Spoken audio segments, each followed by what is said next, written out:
There is no pressure your shoulders can't handle. Neither the Champions League final, nor the best strikers in the world. Van Dijk faced real life very early, under much greater pressure. His father abandoned the family. He worked in a scullery. He wasn't liked in the youth team. He came back from the brink of death at 20 and built a wall of steel around his body.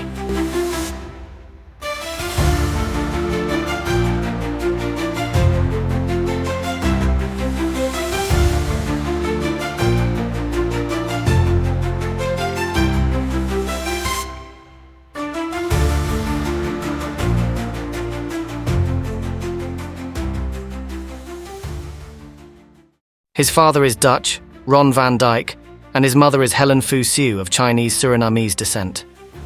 He grew up in Kesteren, a neighborhood in the Haagse Beemden area of Breda, as a child of a multicultural family. When Van Dijk turned 11, his father Ron left the family for another woman. The woman in Ron's life was strict and didn't want him to stay in contact with his family. As a result, he turned his back on his ex-wife and child. Van Dijk, along with his 2 siblings and abandoned mother, faced a difficult life. On that day, at just 11 years old, Van Dijk had to grow up fast. Because life doesn't make you a man by your age or the beard on your face, but by the blows it delivers. The blow that struck his heart forced him to take on responsibility and mature at an early age. Frank Bruegel had a mid-level goalkeeping career with teams such as Roosendaal and Willem, and was dedicated to his administrative job at Willem, as well as to the development of his son Jordi, who wanted to be a goalkeeper like him. One Saturday morning he took his son Jordi, who played for WDS 19, to a match. Jordi kept a clean sheet that day, but even his father Frank knew it was more thanks to that boy in defence than to his son, and that boy was Van Dijk. In his report to Willem, he described him as more athletic, more skilled and faster than the others, like a rock. He presented this report and helped 10-year-old Van Dijk sign his first contract. Willem had the best youth facilities in the Netherlands in those days, along with Ajax and PSV. The head of the Willem Academy was Van Loon, who was also responsible for player development at Arsenal. As soon as Van Dijk arrived in Willem, he said, "No striker has a chance against him." What made Van Dijk so valuable in those days was not his physical advantages, but his intuition. Virgil was a short boy. Aware of his pace, he deliberately left his opponents wide open. His coaches, however, saw this as laziness and often warned Van Dijk. In those days, he didn't have the brave and stubborn attitude he has now. He didn't even want to attend Ajax's youth trials after seeing the coach yelling at the children. Although he regularly progressed through Willem's youth levels, he wasn't seen as a potential star back then. Life was quite exhausting. His entire focus wasn't on football because he also had to help his mother. Van Dijk wasn't a kid worth millions of euros before he even turned 18. When he was 17, he found a job in Tilburg to make some money during the gaps between home, school, and training. He became a dishwasher in a restaurant. After a half-hour train ride and a 15-minute bike ride, he would go to Uncle Chen's.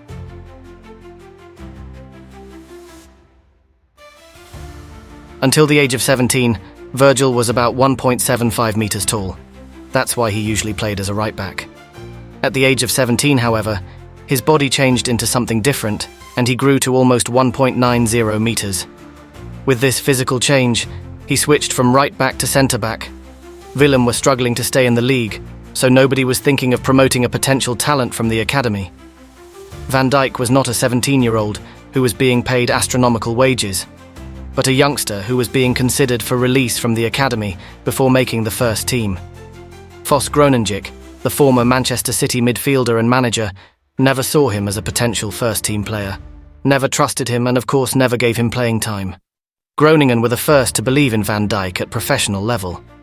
After signing Virgil, Willem offered him a contract extension, but Van Dijk replied, "It's too late now," and began his 265-kilometer career journey from Breda to Groningen.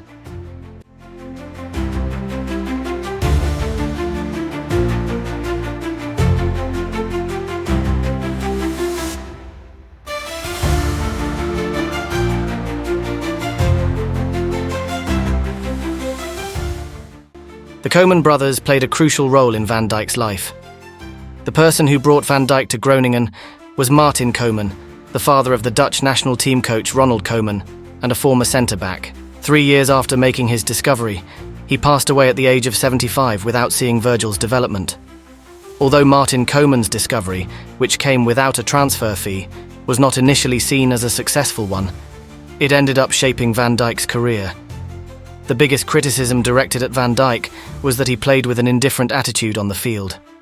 He held onto the ball too long in defence and often tried to dribble. When opposing attackers advanced, he didn't feel the need to react quickly. His time at Groningen began not just as a career challenge, but also as the toughest test of his life. He was far from his family, living alone, and became seriously ill. At first, they thought it was just the flu, but his appendix had burst. He was suffering from both peritonitis and a kidney infection. He was in pain and feverish, and he needed surgery.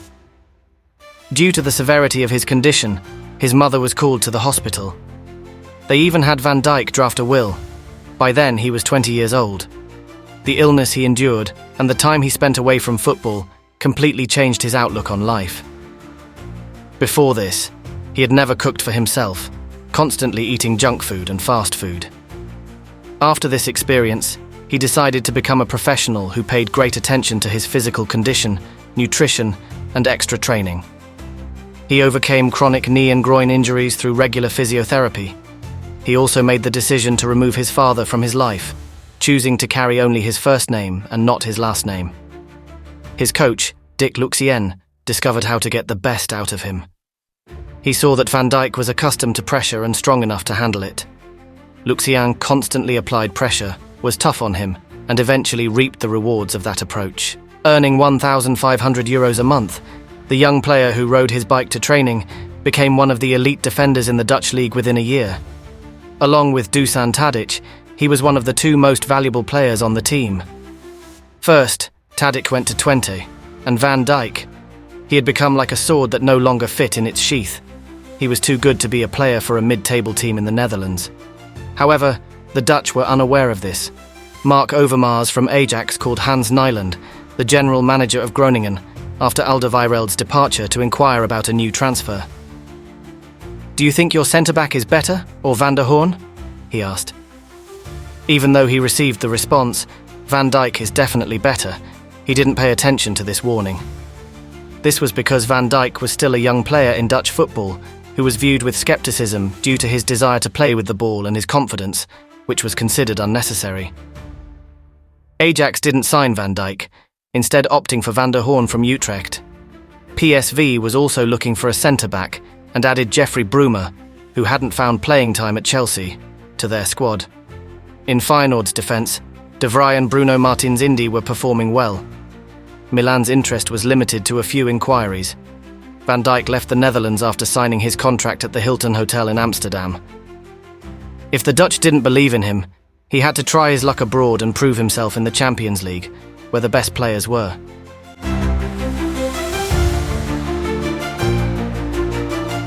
Celtic scout Neil McGuinness wrote in his report on Van Dijk, "Virgil had all the tools needed for success: speed, strength, technique, aerial dominance, timing in one-on-one defending, tackling, and decision-making ability. He wasn't yet a finished product, but he had the potential to become one of the best. Convincing the club wasn't easy. There were other teams in the race. He compiled footage of Van Dijk and showed it directly to manager Neil Lennon and assistant coach Johan Mjällby. With a quick and decisive offer, Van Dijk signed the first contract in his life that would earn him good money. A transfer fee of only €2.5 million was paid. In his first training session, his teammate Chris Commons admitted he thought, "How did we manage to sign this guy before anyone else?" As soon as Van Dijk arrived, he played in 47 matches. In the Champions League, he achieved victory against Ajax, the team that didn't want him, and individually put in a solid performance against Milan and his childhood dream club, Barcelona. As a child, he had even taken Spanish lessons with the dream of one day playing for Barcelona. He was living up to his confidence in defence, winning almost every aerial duel. He and goalkeeper Forster were the architects of the team's longest clean sheet streak in the league. His goal against St Johnstone, where he dribbled from the back and scored, spread across the internet, and his fame grew like never before. He won the league title. A year later, at the age of 23, Van Dijk finally saw the payoff for the responsibility he had carried for years. In addition to the defensive qualities he had mastered, he also added an unexpected scoring ability for a centre-back. His year with Jason Denayer as his centre-back partner ended with 10 goals and 6 assists in 58 matches. He even added free-kick goals to his repertoire. With his powerful and sharp strikes, he became the team's free-kick taker. He won another league title. By then, Van Dijk had outgrown Scotland. 5 years ago, Van Dijk was brought to Groningen by Martin Koeman, and now his son Ronald Koeman had transferred him to Southampton in the Premier League. The transfer fee was only €15 million. He became the most expensive Dutch defender since Stam, who moved from Manchester United to Lazio in 2001. Ronald Koeman didn't go easy on his fellow countryman Van Dijk.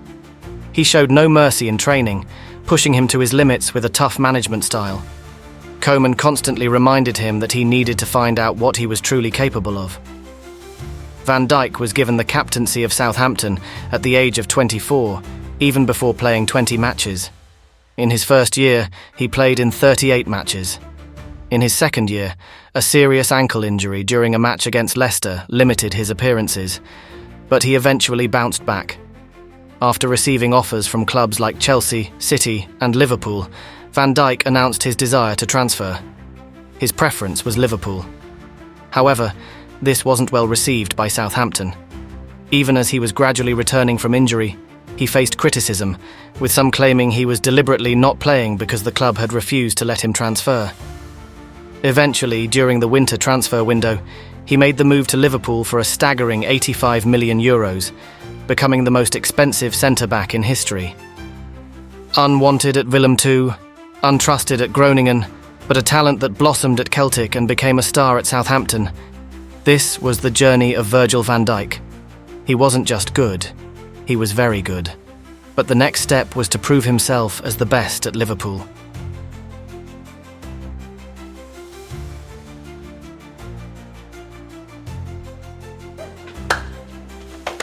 Good luck, huh?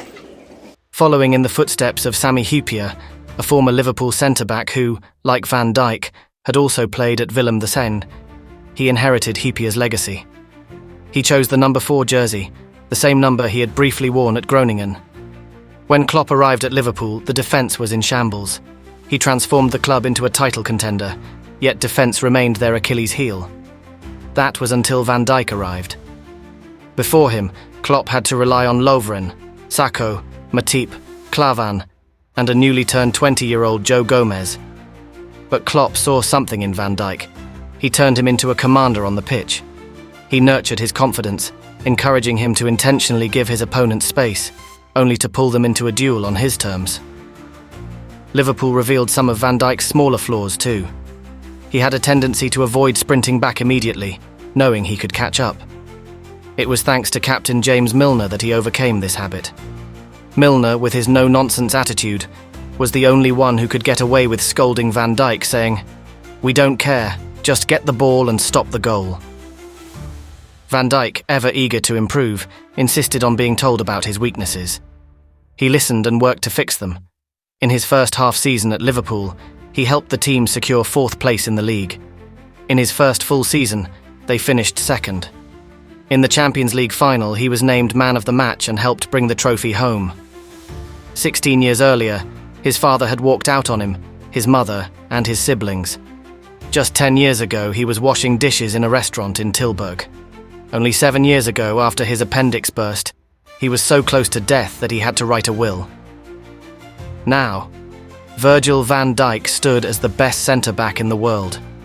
As the world marvelled at his rise, his estranged father reached out to him after all those years of silence, but the man who had built a fortress of steel around his heart had grown far beyond that hurt. His response was simple: "You're no longer a part of our lives."